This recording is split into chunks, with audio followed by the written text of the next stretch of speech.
In the last module, we have already seen that the Archimedean property plus the nested intervals property is equivalent to completeness.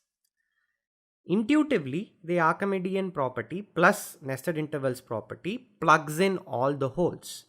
Thus, there are no holes in the real numbers. This loose intuition, however, should not be used in proofs. We have to be more precise.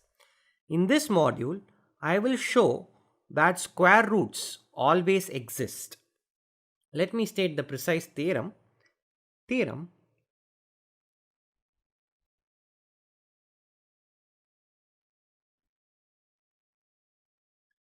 Given any positive number r in the real numbers, there is a unique positive real number a such that a square is equal to r. So, positive square root of a positive number always exists in the real numbers. The proof idea is similar to what was done for showing that the Archimedean property together with the nested intervals property implies completeness. We are going to successively approximate the required square root. By approximate, I mean put it inside smaller and smaller intervals and then use the nested intervals property to find the required square root. So, first what we do is the following.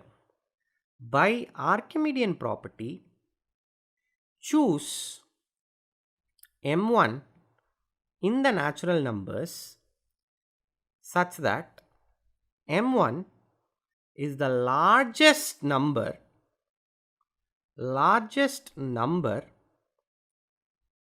such that m1 squared is less than r. Okay, so there will always be a largest natural number such that m1 squared is less than r. Now, clearly our candidate square root of r lies in this interval m1 comma m1 plus 1.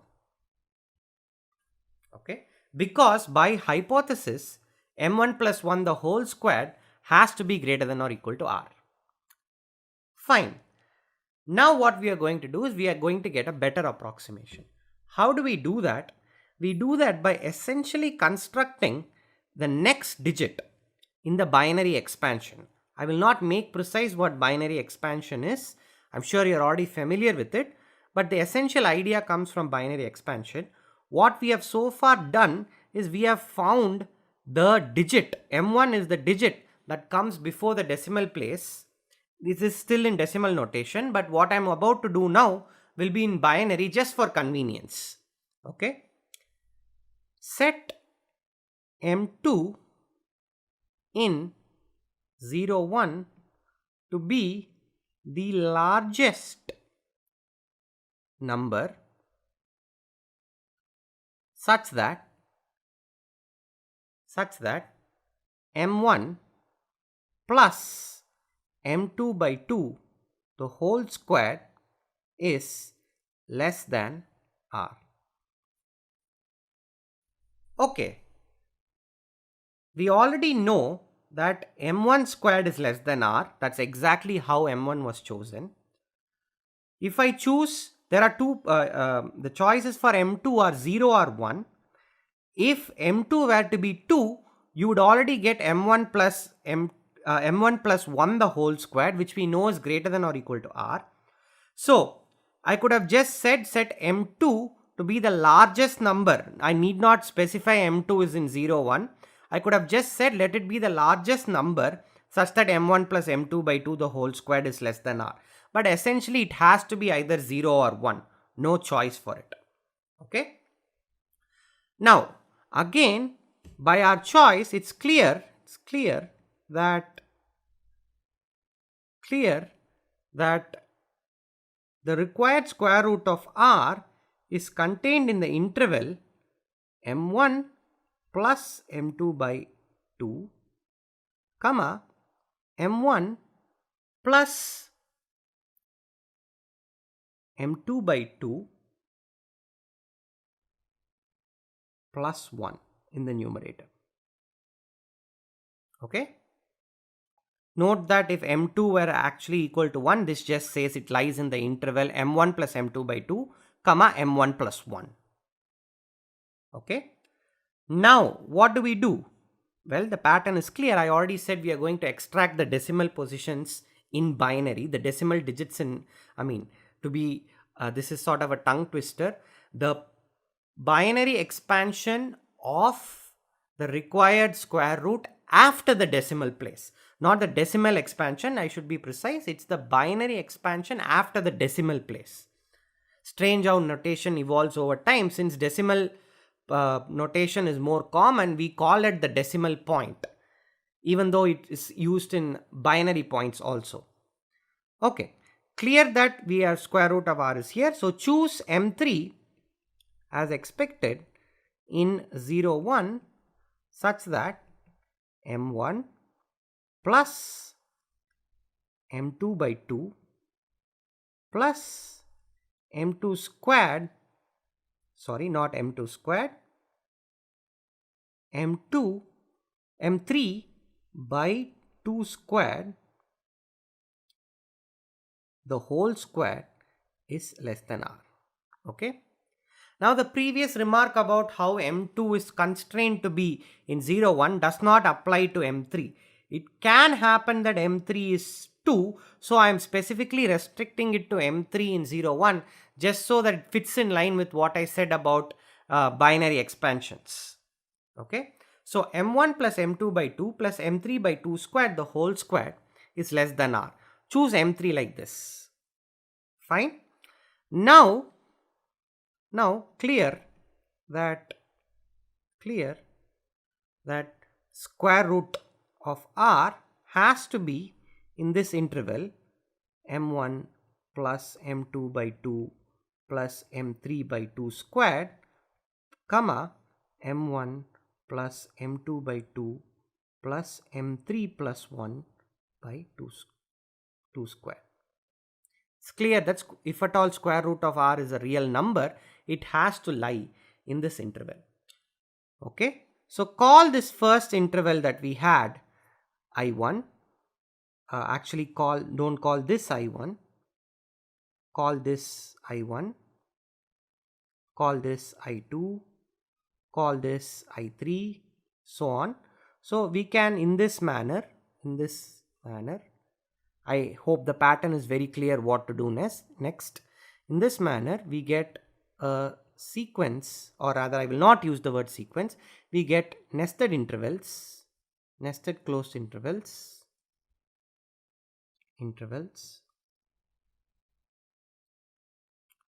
I, which I'm going to call AI, BI. Okay. The property of this AI, BI is that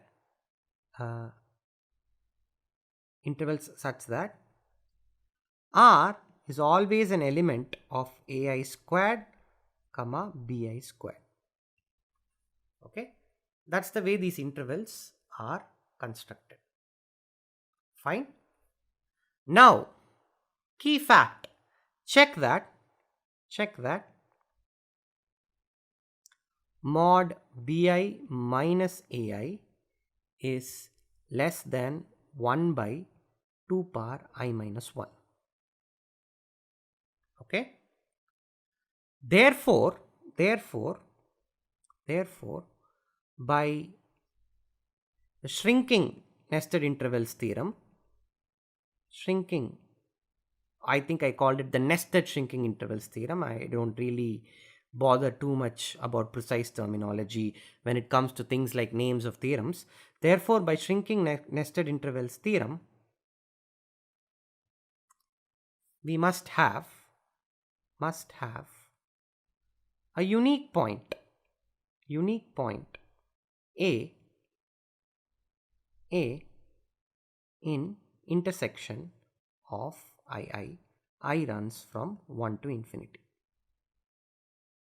Okay, so we have got a unique point. Now note that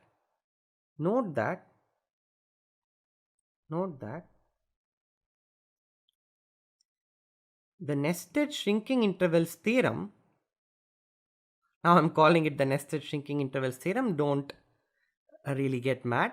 By the nested shrinking intervals theorem, intersection of ai squared bi squared is also going to be a single point, right? Why is this the case? Observe that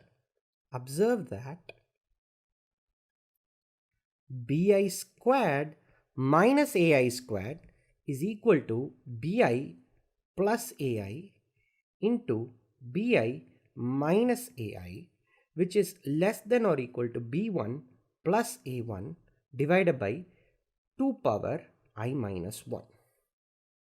Okay, now check that all the hypotheses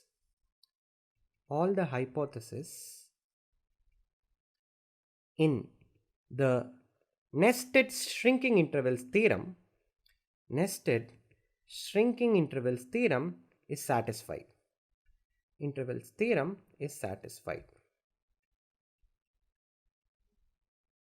Therefore, intersection of ai squared comma bi squared is a single point. But observe that the number r is there in ai bi. That's how these are there in ai squared bi squared. That's exactly how these ais and bis were constructed, so that r is always there in the closed interval ai squared bi squared. Hence this single point has got to be this r. Okay, this has got to be r. That means if you look at intersection of ai bi, which is going to be the single element a, then a squared is there in ai squared bi squared for all I. Putting all this together, we get a squared has got to be equal to r, right? Hence proved.